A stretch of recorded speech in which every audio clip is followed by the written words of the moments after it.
tonight WWE presents SummerSlam from Las Vegas, Nevada, inside Allegiant Stadium. It's going to be the largest crowd that any professional wrestling company has been able to put on since the beginning of the pandemic last year in March of 2020. One of the featured matches on the show, and a match we're going to talk about in this match preview, is Edge versus Seth Rollins. Now, this one stems, of course, from Money in the Bank last month, where Seth Rollins he did cost Edge the Universal Championship in his match against Roman Reigns. Since then, we've seen the two go back and forth, attack each other regularly on SmackDown. You've had the comparisons made by the likes of Edge, that Seth Rollins is an Edge wannabe, that in fairness, what I do like about the build to this one, and that is rare, because I'm going to be honest with you, I know that SummerSlam is tonight, and it's a tentpole event, and it's a major event for WWE, but when it comes to SummerSlam, I'm just not feeling it. I'm just not feeling it this year, and I think part of that probably does have to do with what we saw last night when it comes to AEW. That first dance show, the matches it didn't matter. That CM Punk moment last night was something else. It really was just magical. It was a magical, one of those all-time, it's going to live in memory kind of moments when it comes to professional wrestling last night. And has it taken something away from SummerSlam today? Because, of course, it's on a Saturday this year. Has it taken something away from that? Maybe. Maybe that's a fair comparison or a fair statement to make.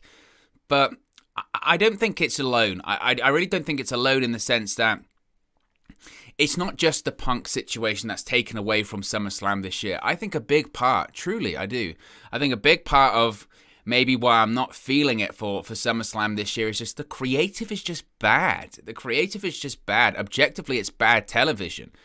And it's been like this when it comes to WWE for a while, in that the pay-per-views, I was talking to a friend of mine today, but the pay-per-views and the matches itself, SummerSlam's not a big good show. I really don't have any doubts about that. There'll be several good matches on the show. This will be a good match. Of course, Reigns versus Cena will be a good match. There'll be other matches on that show which you go, you know what, that was a good match. Randy Orton and Riddle versus AJ Styles in a mask. The Usos versus the Mysterios. There are good matches on this card. And the pay-per-views most of the time deliver in terms of being a good show, in terms of in-ring action. But the creative and the direction in which they get there, the creative and the stories in which they get to setting up these matches is just bad. It just consistently is just bad. Now, in fairness to WWE, I think the story for Edge versus Rollins has been relatively well done. I think, to be honest with you, I think, again, Rollins costing Edge the championship at Money in the Bank was laid out even prior to Money in the Bank, because Rollins thought he was going to be the next challenger for the Universal Championship, and he thought he had an agreement with Adam Pearce and Sonya Deville, and Edge came back and took that away from him.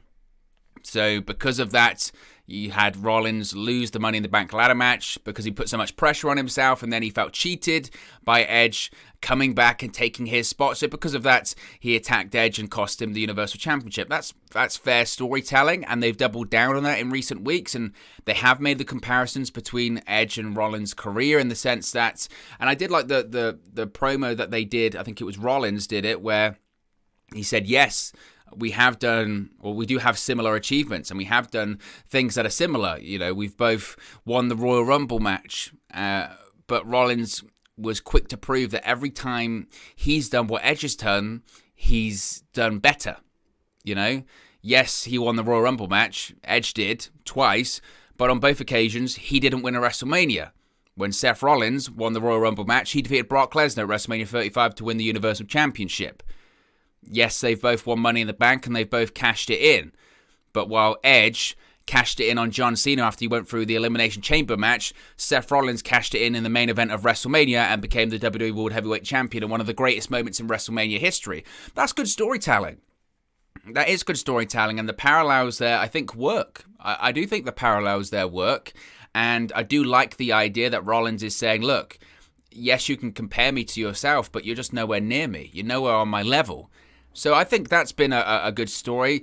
I would have preferred, to be honest with you, that they doubled down more on the the next stuff in terms of that segment from 2014. I know they have acknowledged it, and they've acknowledged it a couple of times, which is good.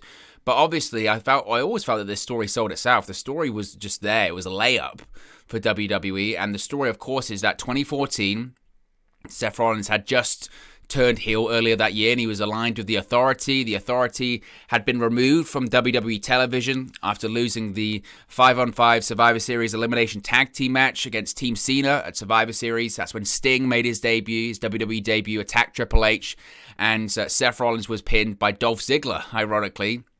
And that removed the Authority from WWE. And then we had this situation where you went back to kind of like a guest host or a guest general manager format each and every week. And one week the guest host or guest general managers were Edge and Christian. And you had an episode of the Cutting Edge Peep Show with, I don't know who, I think it might have been with Seth Rollins or the Authority or whoever it was. Anyway, Seth Rollins gets in the ring, and the Authority, or the remaining members of the Authority, so the likes of The Big Show, Seth Rollins, Kane, etc., attack Edge. Remember, at the time, Edge was retired. He had the broken neck or the neck injury, and if this guy ever takes a bump or he falls over, he could be paralyzed, he could die, all that kind of stuff. And Seth Rollins had the Money in the Bank briefcase at the time because he hadn't cashed it in yet. And he put Edge's neck, his head, onto the briefcase, and John Cena comes running out, and of course, John Cena had this weird clause in that whilst he got rid of the Authority, he was the only person that could bring them back. You're the only one that has the power to bring back the Authority should you wish to do so. So what Seth Rollins did is he threatened to curb stomp Edge's head into the Money in the Bank briefcase, and in doing so, re-break Edge's neck, possibly paralyze him, possibly kill him. Considering they said, Edge had openly said several times, you know, if I take a bad bump or I just take a bump or any form of contact, I could die. Seth Rollins essentially threatened to murder Edge to get the Authority back, and then he forced John Cena to bring back the Authority, in which he did, and then wouldn't you know it, immediately out come the Authority. I think it was a New Year's Eve episode of Monday Night Raw as well. So out come the Authority, they're toasting Happy New Year, and the Authority were back. So the moment that everyone knew that Edge and Seth Rollins was going to happen this year at SummerSlam, everyone said, well, it's a layup. It's a layup. Just use that story. Edge was arguably at his weakest and most vulnerable state right there. He was threatened with being paralyzed or maybe even worse. This young, up-and-coming, top-tier WWE superstar threatened him, made him feel like less of a man, made him feel like he was weak, made him certainly not feel like a WWE Hall of Famer, which he is. And now that Edge is cleared to return, now that Edge can wrestle once again, now that Edge can actually finally seek revenge, there wasn't much story to tell. He must be a case of, look, I didn't win the Universal Championship, but I don't care. 7 years ago, you threatened to break my neck and paralyze me, threatened so that I could never play with my kids again. And from that day on, I realized I had to make my way back. It might take a while. It might take 6 years. It might take 10 years. It might take 20 years. But I promised myself on that day I would make it back. And once I made it back, I would get my revenge. And they haven't really gone in that direction. They've touched on it and they've referenced it. But they kind of, I think, spent too much time referencing the whole, oh, I wanted to be Universal Champion and you took that away from me. I don't even think it was necessary. I understand it from a storyline point of view of bridging the gap. How do you get from Edge versus Reigns to Edge versus Rollins? I understand that point, but I would have preferred them to sort of just double down and go straight to the next stuff from 2014. I guess maybe from WWE's point of view would be that how many of the people that are currently watching now were watching in 2014? I would argue actually quite a few, because the numbers have gone down since 2014, and the people, that are watching now are probably the same people that were watching in 2014, just the rest of them have jumped off because they can't stand to watch this creative anymore, because the creative is just bad. It's so bad. Now, last night on SmackDown, on the go-home show for SummerSlam, Edge cut a pretty fired up promo, to say the least. He was staring down the barrel of that camera, right down the barrel of the camera. I thought he was going to just pass out. He was bright red in the face. He was angry. He was fired up. And there was a point, whether it was last week or a couple of weeks ago, when Seth Rollins mentioned Edge in the Brood. Of course, that's how Edge started his career in WWE, in the Brood, with Christian and Gangrel. And that was one of the comparisons made, of course, that Seth Rollins started his career in WWE on the main roster in a faction with The Shield, with Roman Reigns and Dean Ambrose. And again, him kind of saying, yes, we both started our careers in factions, but my faction was far better than yours, which is very true. It is very true. The Shield is light years ahead of the Brood. But last night they kind of paid back that Brood reference, because Seth Rollins came out, he was in the ring. He was in a bright white suit, which should have been a giveaway. I know that Seth Rollins wears outrageous suits, but historically, when anyone ever wears a white suit in the ring, it means that something's getting poured on them, whether it's blood, whether it's poop, whether it's whatever. Because I remember Dolph Ziggler did the same thing in 2012 when he was feuding with John Cena. He did the same thing, came out New Year's Eve. So what was that New Year's Eve show? New Year's Eve. And he's doing a toast of AJ Lee, and John Cena came out and they did the whole raining down poop spot that they've done a million times on television. And it just didn't click. It didn't click. And I was thinking at the time, why is he in a white suit? Because again, yes, he wears outrageous suits, but nothing like plain like that. And I thought, well, it's just another one of Seth Rollins' suits. He wears outrageous suits. That's the gimmick, right? That's what he does. So he came out and he was in this white suit. And he's doing the promo, and then Edge comes up on the Titantron, but it's kind of like, it's Brood-like. It's the red lights and the red music and all that kind of stuff. You go, oh, this is interesting. And they did a bloodbath. Well, a version of a bloodbath, certainly. Now, if you're not familiar from the Attitude Era, this is what the Brood would do. In the Attitude Era, the lights would go out, the Brood's music would play. Someone would be at ringside or in the ring, usually at ringside, so they didn't have to clear the ring up, but usually at ringside, the lights would go out, and when they came back on, they would just be covered in blood. Covered head to toe in blood, or sometimes they wouldn't refer to it as blood because they can't refer to it as blood. This red, viscous liquid, they used to always say, but they did call it a bloodbath, so that is what that is. And they would just be dripping in blood, and it made for a cool visual, and it made for a cool spot.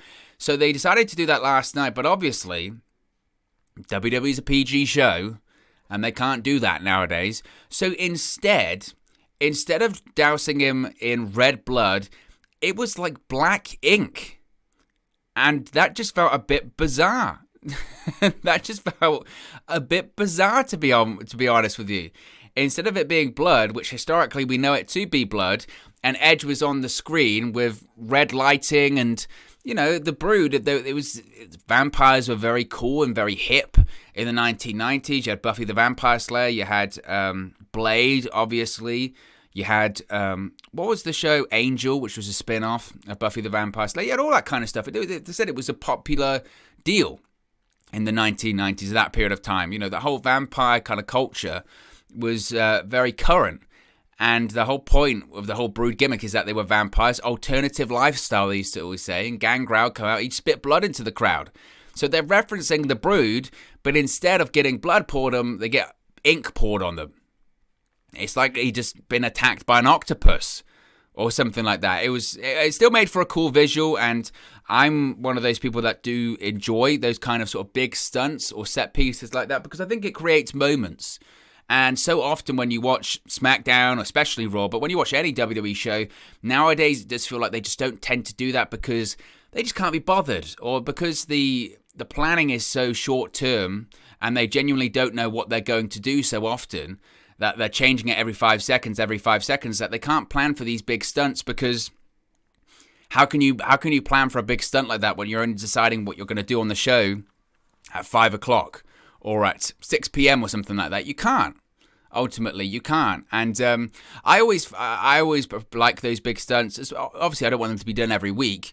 When it was WCW and the whole New Blood and all that kind of stuff, and the Millionaires Club, they were doing that blood spot every single week. And comedically, there were several occasions where they dropped it and just missed the people, which was peak WCW at that period. But I thought the spot was good last night. In terms of a prediction for this one, I know a lot of people would say Seth Rollins should win because Edge is a part-timer. He's a legend, but he's a part-timer. We need to get the current guys over. I disagree, though. I disagree. I think Edge is going to win, and I'll tell you why. First of all, I think he's going to win because, look, Seth Rollins initiated this. He cost Edge the championship, so Edge should get his revenge. I know Edge might be off of television after this, and he might be gone. That is a good point, and I do agree with you there. But Edge does need to win some matches, and this year he has been, certainly from WrestleMania onwards, he's been losing a few. Whether it's, you know, he lost, obviously, against Roman Reigns at Money in the Bank.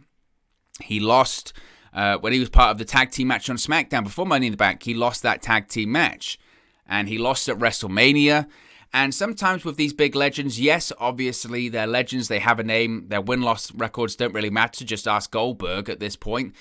But I think Edge needs this one. And Rollins is Seth Rollins, irrespective of wins and losses. He's bulletproof. It doesn't matter. He's a heel. Heels lose.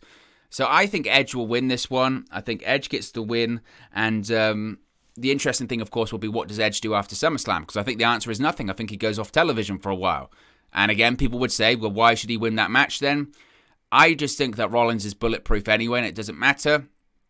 But I'm interested in it. It's one of the matches I am more excited about seeing tonight, so that is certainly going to be something to look forward to. But of course, guys, as always, it's just one man's opinion. What are your thoughts and predictions for Edge versus Seth Rollins tonight at SummerSlam? Let me know your thoughts in the comment section below. I'll do my best to respond and reply to all of your comments. Really enjoy interacting with you guys, talking about WWE, AEW, Impact Wrestling, New Japan Pro Wrestling, all things pro wrestling here on the channel. So be sure to get involved with the community. Drop a comment below. All opinions are welcome. If you have enjoyed this video, please do smash a like on the like button too.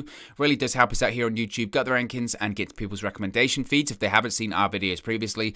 But most importantly, if you haven't already, please do subscribe to Wrestle News 365. You can do that by clicking the bottom right hand corner of the screen right now, or if you wait a few seconds, there'll be a subscribe button at the end of this video along with another video for you to watch. Thank you very much for watching, listening, streaming, or have you come across this video today, and I'll speak to you again very, very soon. Hey guys, thank you for watching, listening, streaming, or however you come across this video today. Be sure to click on the video on the right there to watch our next video, or click the bottom there to subscribe, or the bottom right hand corner. Thank you very much, and I'll speak to you again very soon.